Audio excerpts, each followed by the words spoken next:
See whistle 24 అనేది ఏ దేశంచే నిర్వహించబడిన రక్షణ వ్యాయామం? భారతదేశం. కల్పనకు గాను అనగా ఫిక్షన్‌కు గాను బుకర్ ప్రైజ్ ఎవరు గెలుచుకున్నారు? సమంత హార్వే.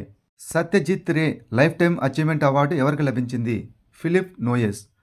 భారతదేశం ఇటీవల ఆర్మేనియాకు ఎగుమతి చేసిన ఉపరితలం నుండి గగనతలానికి ప్రయోగించే క్షిపణి వ్యవస్థ పేరేమిటి? ఆకాష్ క్షిపణి వ్యవస్థ. 66వ అఖిల భారత కాళిదాస ఉత్సవం ఏ రాష్ట్రంలో ప్రారంభించబడింది? మధ్యప్రదేశ్. మా మదర్ పుస్తకాన్ని ఎవరు రచించారు? Doctor Devendra Kumar దోదావత్.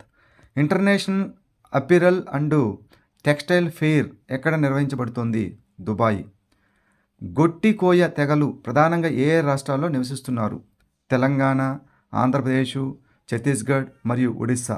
Long range land attack cruise మిసైల్ని ఏ సంస్థ అభివృద్ధి చేసింది? రక్షణ పరిశోధన మరియు అభివృద్ధి సంస్థ డిఆర్డిఓ.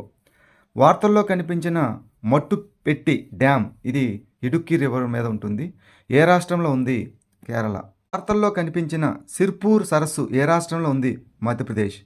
2024లో 16వ ఇండియా గేమ్ డెవలపర్ కాన్ఫరెన్స్కి వేదికగా ఏ నగరం ఉంది? Hyderabad. India international trade fair 43వ ఎడిషన్ ఎక్కడ ప్రారంభమైంది? న్యూఢిల్లీలో. 2024కి WTA women tennis association world number 1 tennis ప్లేయర్గా ఎవరు మారారు? Aryna Sabalenka.